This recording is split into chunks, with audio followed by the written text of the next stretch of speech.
Hey there YouTube, Future Bill here from Shady Bill's Garage, and we're going to show you today how we got our $900 2003 100th anniversary Harley Sportster 883 back on the road, what it cost us to have it completely back on the road.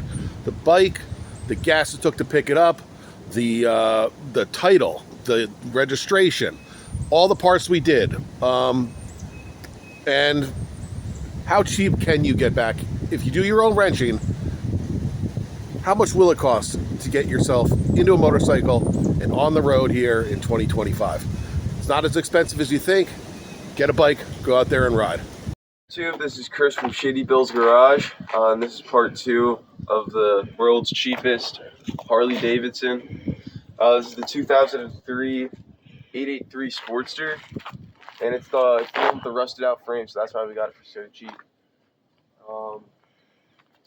We just got this frame from Lucky Cat Cycles up in Philly, and the guy was really nice. He does custom bike mods and everything like that. Yeah, he was doing a bunch of hardtail stuff, and he'd already chopped this one in the back. So with this, he gave us some new foot pegs. He gave us some exhaust shields, exhaust clamp, all little niggly stuff. Even the exhaust, the exhaust shield. Yeah. So all right, we are going to get to tearing this thing down. We've already pulled the exhaust off, so it's a little bare. So we're going to pull this thing apart, and the next thing we're going to do is we're going to be cutting that frame up, and then you're probably going to be taking it to school to weld it up, unless we try to do it here. Yeah. We'll see how it goes. We got a shitty welder here, but I don't know. We're going to see what we're going to do. All right, stay tuned. With any luck, what are we doing at the end of this video, Chris?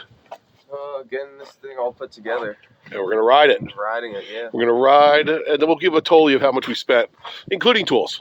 Although we have the welder. We did buy a Sawzall so we can get some cuts where we need to do. All right, let's go. All right, Chris, sorry for the bad lighting and the mess. What are we doing today? Finishing the frame on the world's cheapest Harley. So we've, if you watch the last video, the frame on this was rusted out. Here, Chris, show them what you're going to do. Yeah, so frame right here, I cut this off in my welding class. It was all just rusted out. Still, you can see right here, still rusted. So pretty much I'm just going to be cutting this part right here, which is all good metal.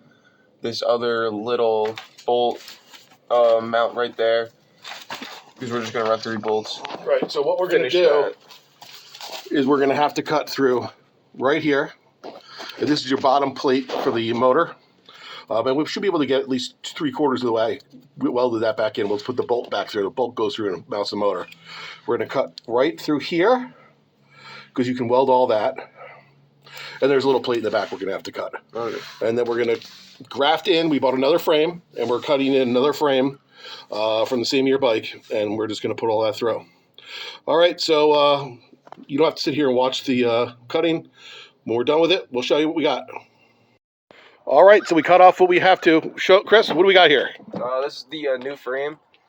So pretty much what we did on... You can see here, real quick before we go and show, this is the part of the frame we cut off. You can see we're right above here. We got to good metal. As you see, that's good metal, but look at that. Look how high that went up in there. It's crazy. So what are you going to be doing, Chris? Pretty much for this thing, I'm just going to be cutting the same area right here, just above this bolt right there. It'll be able to be pretty much the same exact distance, so you just put it in, fill in the weld, and then we just got the rest of this to grind up, cut this. Where are you going to cut that one? Yeah, right here. Right there? You can weld around that?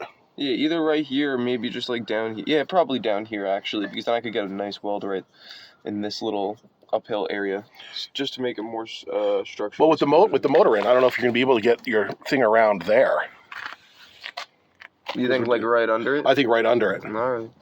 Because then you can get the welding thing around it. Mm-hmm. So it's imperative we get that in the right spot. What's the deal with this thing though? That's just the way it's designed. Oh, really? Yep. I didn't know it was like that. Okay. And then we're going to have to cut these here and here. You're going to have to cut that over with the chop wheel now. Mm-hmm. And you just weld that to the existing frame because this tube's fine. All right, so we're going to cut this. We're going to test fit it. We're going to mock it all up, and we're going to burn it in. So everything's been test fit in. Everything looks perfect. And we're burning in. Burning it in. So Chris, what do we do today? Welded up the frame. The frame. So here we go. And then painted it a little bit. Yeah, we're probably gonna do a little body work on that, make it look a little prettier there. But as you can see, all new metal from our donor frame. Yeah, the welds aren't too pretty, but we don't have the right equipment to really. Yeah, we did it at home. He didn't take it to school. Hey, we're just gonna do a quick breakdown on how much it costed us to make this bike run. So we originally bought it for $900.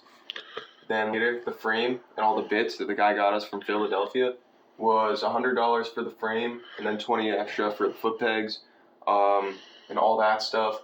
The title in New Jersey cost us $65. The taxes for it, $63, and then to do an oil change only cost us $30. The handlebars that we changed cost us $28. The clutch perch, another $21, and then for the shift lever, $21.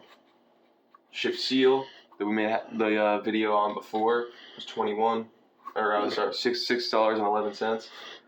The dot 5 cost us $13. That was the brake fluid, so we can flush all the brakes. Mm-hmm. And then gas to get there, to get the bike, including the frame as well, was $52.50 for the Ridgeline, for giving us the grand total of $1,319.61. So that's how much it costs for you to get into motorcycling, as long as you know how to fiddle with a screwdriver and use a wrench. Well, yeah. In our case, we had to use a welder, which we happen to have on top of this. Yeah. That you knew how to use. I don't. But, this is what you can, safely assume you can get a bike for and learn how to ride a motorcycle. Oh, yeah, for sure. That's for sure. Yeah. And this was the most expensive example, especially because it was the Harley. Yep. All right. So, there we go. That's how much it cost. And there she is. Frame's all welded up. Bike's completely back together. Everything's good to go. She's completely back on the road. Just came back from a ride. She now has 7,038 miles on it. I'm going to have to check my last video, but I think we put 100 miles on it in the last 2 days. And it's really a nice place to be. Changed the handlebars, got a little wider bars on it. I wasn't really a fan of the bend of them, and they had a slight tweak. Front tires are actually still original. I just checked the date code, 2003. So this is what a front tire looks like with just 7,000 miles on it.